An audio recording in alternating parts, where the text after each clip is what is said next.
James Hardie offers a variety of finishes on their siding. They have both smooth and wood grain in their lap siding. Those lap sizes are available all the way from a 10 3/4 inch exposure down to a 4 inch. We sometimes cheat that 4 inch and go down to like a 2 3/4 so that we can get some of the lap sizes that they had on some of those old historic homes down in Minneapolis and St. Paul. So we get a thinner lap size on that.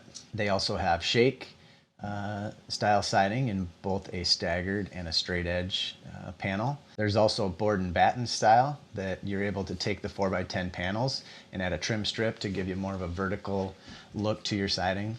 As far as the color itself, the finish, they have three different lines. One is the statement collection. Those that are stocked here locally, so that's the best price point. There's 18 colors in that statement collection.